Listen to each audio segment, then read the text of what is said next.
Seu nome, onde trabalha, sua procedência, por favor. Me permita falar de pé, Excelência, porque a minha cadeira aqui está estragada. Bom, esse é outro problema. Eu sou Felipe Marcelo Gimenez, eu sou procurador do Estado de Mato Grosso do Sul, minha OAB é MS 7580, estou aqui representando a Associação Pátria Brasil. E não é propriamente uma pergunta, Excelência, eu quero usar uma expressão lá da tua terra.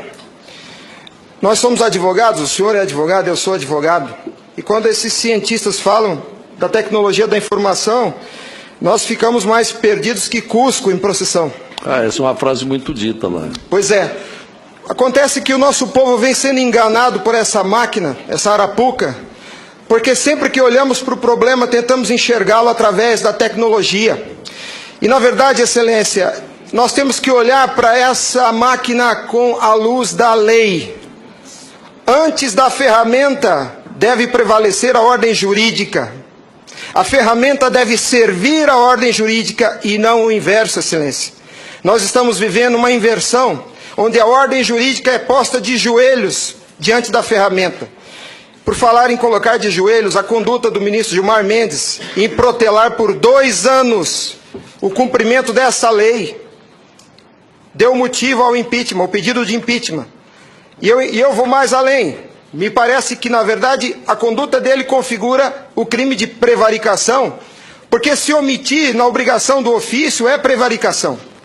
O que está acontecendo aqui, Excelência? Um dos pilares da República está sendo quebrado.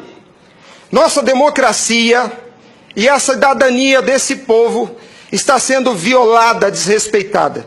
No entanto, eu quero lembrar aqui uma frase de Billy Graham, um homem que dedicou 99 anos da vida para o bem do próximo. Ele dizia: a coragem é contagiosa, e o senhor está vendo aqui só alguns dos corajosos que se levantaram. Há uma onda gigantesca sendo levantada nesse país, um tsunami que vem em direção a Brasília. Os cidadãos estão indignados. O Tribunal Superior Eleitoral não pode recusar o cumprimento à lei. Se fosse uma ordem judicial, o senhor, Excelência, não teria o direito de cumpri-la parceladamente. É uma lei, não tem vício de forma, nem de iniciativa, nem de conteúdo. Vou ao ponto. Fala-se muito da máquina, eu quero falar do ato jurídico. O senhor, como advogado, entende bem desse assunto. Somente o exercício do voto é secreto para garantir ao cidadão a liberdade de escolha. O ato seguinte, porque o processo eleitoral é feito de etapas, o ato seguinte é um ato administrativo. A contagem de um voto é um ato administrativo e se submete a um requisito de validade sob pena de ser nulo, que é o princípio da publicidade. Qualquer ato administrativo deve ser público. Entenda, Excelência, nós queremos auditar o fato jurídico, não é a máquina. Não nos interessa o software nem a máquina, nem antes nem depois. Nós queremos auditar o fato, que por natureza é um evento. O evento se perde. Por isso a necessidade de dar corpo físico ao fato da contagem do voto, para que se conheça, para que se cumpra o princípio da publicidade, porque a publicidade é erga omnes, é para todos os cidadãos, não é só para o eleitor que olha no visor. Essa contagem do voto deve ser feita para que todos os cidadãos tenham a oportunidade de fiscalizá-la. E não é a contagem de milhões de votos, é a contagem de um voto, de cada voto é um ato administrativo, e será nulo se não for público. Há vários princípios constitucionais que vêm sendo quebrados desde que a Sarapuca foi inventada lá em 97. A cidadania, a publicidade, a moralidade, a legalidade e a própria república, porque nós cidadãos não temos sido respeitados na nossa escolha.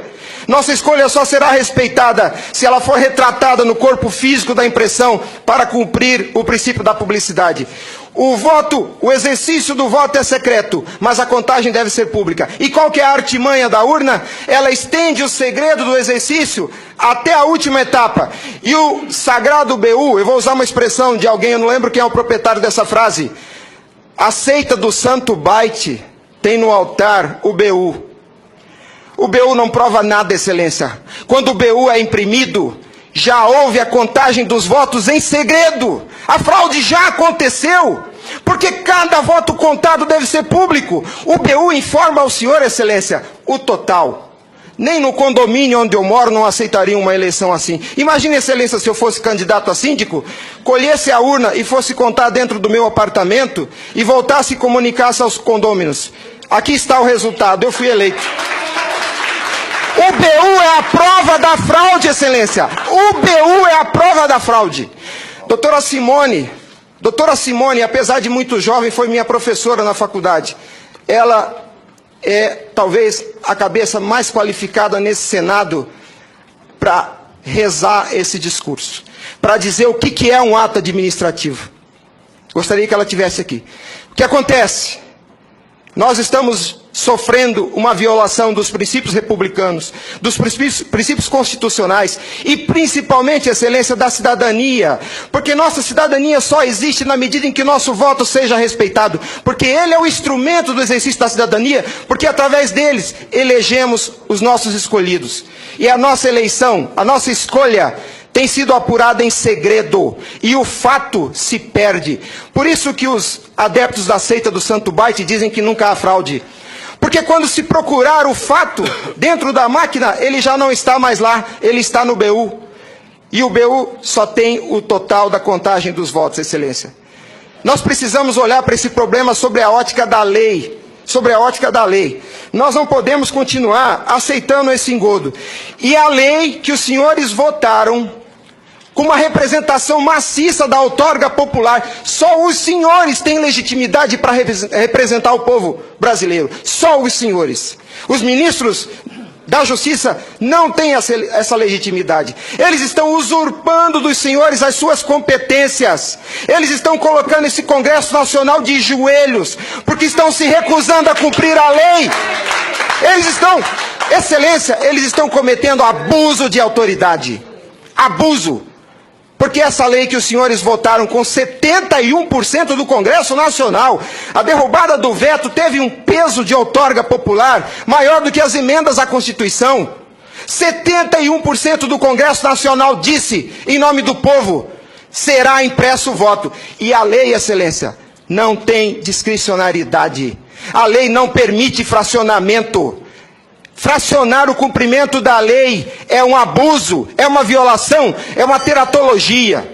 Não há possibilidade de se fracionar o cumprimento da lei. Imagine o senhor, se o senhor fosse sujeito passivo de uma ordem de Gilmar Mendes, se ele aceitaria ouvir do senhor o seguinte: ministro, eu vou cumprir sua ordem, um pouquinho a cada ano. Até 2050, Gilmar Mendes, eu termino de cumprir a sua ordem. Imagina que ele aceitasse isso do senhor. A lei não tem discricionariedade. Não é possível cumpri-la pela metade. Em resumo é isso, excelência. E por fim, o direito dos senhores, a sua autoridade como representantes do povo está sendo vilipendiada. E por quem? Vou dizer mais. Não é por juízes. Os ministros, quando sentam na cadeira do Tribunal Superior Eleitoral para administrar esse serviço público, que é a eleição é um serviço público, não é jurisdição, não é um ato jurisdicional. Quando eles lá, sentados em seus gabinetes, estão administrando o processo eleitoral, são administradores sujeitos aos princípios constitucionais, como qualquer agente do executivo. A hibridez da justiça eleitoral tem confundido o povo. Mas a competência se dá, a função se dá em razão do cargo, não do indivíduo. Quando eles estão se desincumbindo do processo eleitoral, estão executando ato administrativo, não são juízes. E vejam o absurdo, excelência, um administrador público que por acaso usa toga, se arvoca o poder de desrespeitar a lei que os senhores votaram. Nossa república está à beira do abismo. Se os senhores não se colocarem em pé e defenderem a sua legitimidade da outorga e aceitarem esse abuso de autoridade, acabou a república, excelência. Acabou a cidadania. Então nós somos escravos. Nós seremos escravos se a nossa escolha e a lei que os senhores votaram não for respeitada. Obrigado.